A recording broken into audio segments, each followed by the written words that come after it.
Babar Azam single run के लिए एक शॉट खेलते हैं, सामने खड़े स्टीव स्मिथ उस सिंगल रन को लेने से इनकार कर देते हैं, डिनाई करते हैं उस सिंगल को और अगले ही ओवर में 4 छक्के लगाकर 32 रन बटोरते हैं एक ओवर में। बाबर आजम, मुझे पर्सनली ऐसा लगता है, इस चीज को थोड़ा महसूस करते हैं और फिर उससे अगले ओवर में जब बाबर आजम बल्लेबाजी करने आते हैं तो पहली ही गेंद पर आउट हो जाते हैं। गुस्से में बाबर आजम ने बाउंड्री कुशंस पर जोर से वो बल्ला मारा। To be very very honest, इससे ज्यादा गुस्से में बाबर आजम को मैंने पहले कभी नहीं देखा।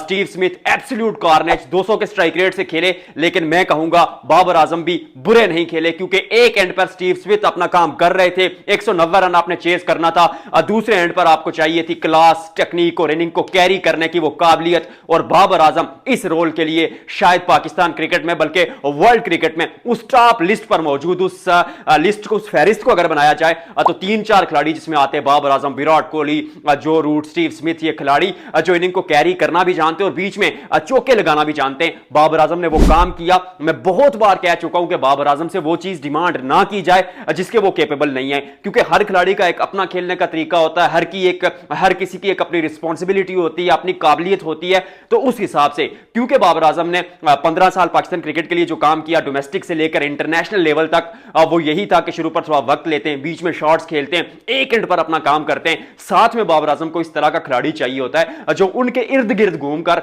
बीच में बड़े कुछ ओवर्स लेकर इस मुकाबले को फिनिश करे, जो स्टीव स्मिथ ने किया। इसकी थोड़ी चर्चा करेंगे। और क्या बाबर आजम की ये बेइज्जती है, क्या ये डिसरिस्पेक्ट है बाबर आजम जैसे कदकाठ के खिलाड़ी के लिए? क्योंकि बाबर आजम के सामने सिंगल ना लेना, अब मैं ऐसा कह रहा हूं तो कमेंटेटर्स भी कह रहे हैं, अगर मैं व्यूज के लिए ये कर रहा हूं तो फिर कमेंटेटर्स तो व्यूज के लिए नहीं कर रहे। और अब रिजवान को जब वापस बुलाया गया था, वो स्टोरी भी सबसे पहले मैंने ही ट्वीट की थी, मैंने ही ब्रेक की थी। लोग बात कर रहे थे कि भाई रिजवान खुद रिटायर आउट हुए हैं। रिजवान खुद रिटायर आउट नहीं हुए थे। वो खैर एक खबर के मुताबिक बिग बैश लीग में मेलबर्न रेनिगेड्स ने माजरत भी की मोहम्मद रिजवान से, लेकिन स्टीव स्मिथ जो प्रेस कॉन्फ्रेंस में आते हैं, पोस्ट मैच प्रेजेंटेशन में इनफैक्ट आते हैं और कहते हैं कि मैं सोचता हूं कि शायद बाबर आजम खुश ना हूं वो सिंगल डिनाई करने से, लेकिन अगले ओवर में 32 रन जरूर लिए स्टीव स्मिथ ने, एब्सोल्यूट कार्नेज। और फिर उसके बाद ही सिडनी सिक्सर वो मुकाबला जीत जाती है। बिग बैश लीग में अब सिडनी सिक्सर्स और ब्रिस्बेन हीट का जो मुकाबला होगा इतवार के दिन, वो वर्चुअल क्वालिफायर होगा, क्योंकि जो जीतेगा वो प्लेऑफ्स में पहुंच जाएगा।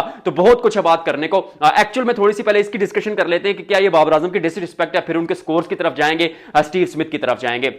सबसे टॉप पर देखिए, बाबर आजम जब सामने खेल रहे थे, 11वां ओवर था, 11वें ओवर की जो 3 गेंदें हैं, बाबर आजम अगट्ठी डॉट खेलते हैं, चौथी गेंद पर वो सिंगल के लिए शॉट खेलते हैं, स्टीव स्मिथ सामने खड़े होते हैं, वो कहते हैं कि सिंगल मैं नहीं लूंगा। बाबर आजम और स्टीव स्मिथ जब उस वक्त भी एक दूसरे के साथ मिलते हैं तो थोड़ी बातचीत होती है। मुझे पर्सनली ऐसा लगता है कि बाबर आजम उससे खुश नहीं है। हर अगले ओवर में स्टीव स्मिथ 4 छक्के लगाते हैं बैक टू बैक। वो क्लास दिखी स्टीव स्मिथ की, आईपीएल ऑक्शन में वो पिक नहीं हुए। मैं हैरान हूं, क्योंकि अभी अगर 2 हफ्ते पहले की बात करें, 14-15 दिन पहले की, तो एशेस में 100 लगाकर आए, फिर यहां आकर 100 लगाते हैं बिग बैश लीग में। यहां सिर्फ 40 गेंदों पर, वहां 130-40 गेंदों पर। तो मतलब टेस्ट क्रिकेट से T20, मतलब कितना वर्सेटाइल प्लेयर है। और आईपीएल में पिक नहीं हुआ तो मौका है पाकिस्तान सुपर लीग की मैनेजमेंट के पास के उनको पीएसएल में लाया जाए। बाबर आजम की उनके साथ वहां बात होती है। फिर ऐसा होता है कि अगले ओवर में, जब वो 4 छक्कों वाला ओवर होता है, उससे अगले ओवर यानी 13वें ओवर में, वहां पर बाबर आजम पहली गेंद पर कुछ अलग करने की एक अजीब गरीब किस्म का शॉट खेलकर आउट होते हैं और थोड़े से मायूस नजर आते हैं। वो चेहरा बता देता है कि आप क्या सोच रहे हैं। और जाते जाते बाबर आजम ने गुस्से से जो बल्ला है ना, वो बाउंड्री कुशंस पर मारा, जो इस बात का मुंह बोलता सबूत है कि बाबर आजम खुश नहीं थे।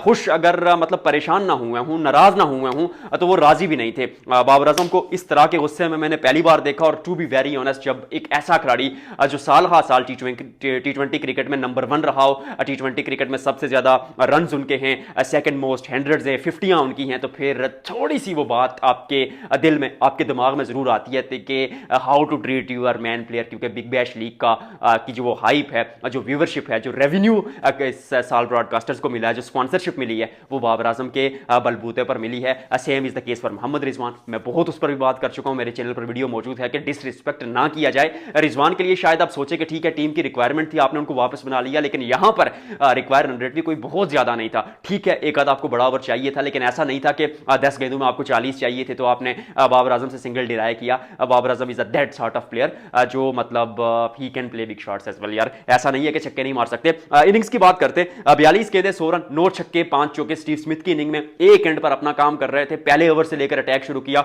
शुरू में थोड़ी सी गेंदें जरूर ली लेकिन उसके बाद पैदर पे छक्के, फिर वो आगे पीछे जो स्टीव स्मिथ के खेलने का एक तरीका है उसी फार्मूले के साथ खेलते हुए नजर आए। तो दूसरे एंड पर बाबर आजम एक समय 150 के स्ट्राइक रेट से खेल रहे थे, लेकिन वो जानते हैं क्योंकि बाबर आजम की जो गेम की कैलकुलेशन है वो इसी तरह की है कि वो एक एंड पर अपना काम कर रहे होते हैं। अब वो सिंगल डबल्स ले रहे थे, स्टीव स्मिथ को मौका दे रहे थे, बीच में खराब गेंद आती थी चौके के लिए उसको बेचते थे, और एट दी एंड अगर आप देखें तो बाबर आजम ने 39 गेंदों पर 47 रन बनाए, 7 चौके शामिल थे। आखिरी 3 डॉट गेंदें ना होती तो 130-35 का स्ट्राइक रेट आज भी था, जो बाबर आजम के लिए मुझे लगता है फेयर इनफ है, क्योंकि बाबर आजम के खेलने का तरीका ऐसा है। जो बाबर आजम ने पिछले 10 साल में पाकिस्तान क्रिकेट के लिए खेला इसी तरह से खेला, उनके आसपास खिलाड़ियों को जिम्मेदारी उठानी पड़ेगी, और यही बाबर आजम का एक तरीका है कि वो एक एंड पर जो है ना वो सिंगल डबल्स करते रहते हैं, वो लड़ते रहते हैं, झगड़ते रहते हैं और मुकाबले को एंड तक यानी इनिंग को एंड तक कैरी करते हैं और आखिरी ओवर्स में फिनिश करने के लिए दूसरे खिलाड़ियों को मौका देते हैं, स्टेज सेट करते हैं बाबर आजम बेसिकली। तो पाकिस्तान क्रिकेट में शायद वो उनको कम मिलता है, लेकिन लीग क्रिकेट में we have seen over the years के बाबर आजम का यही तरीका है।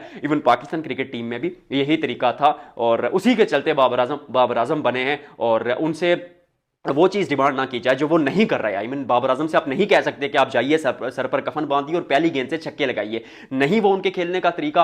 हर खिलाड़ी का एक अपना वे होता है, हर एक खिलाड़ी का एक अपना एक फार्मूला, एक कुलिया होता है, तो बाबर आजम उसी तरह से खेले। That's Babar Azam for you. और श्रीलंका में जब आएंगे तो ऑस्ट्रेलिया से कंडीशंस एकदम अलग होंगी, तो आप श्रीलंका में आकर बाबर आजम से यही उम्मीद करेंगे कि वो विकेट पर वक्त गुजारें, ताकि दूसरे एंड से साइम अयूब हूं, फखर जमान हूं, साहिबजादा फरहान हूं, इवन सलमान अली आगा हूं, वो तेज खेले, बाबर आजम को अपना आप काम करने दें, तभी आप T20 वर्ल्ड कप में आपकी जगह बनेगी। Babar Azam is a world class player, you have to accept this. थोड़ा सा मुझे आज जरूर फील हुआ, क्या आपको भी फील हुआ बाबर आजम के लिए, जरूर बताइएगा।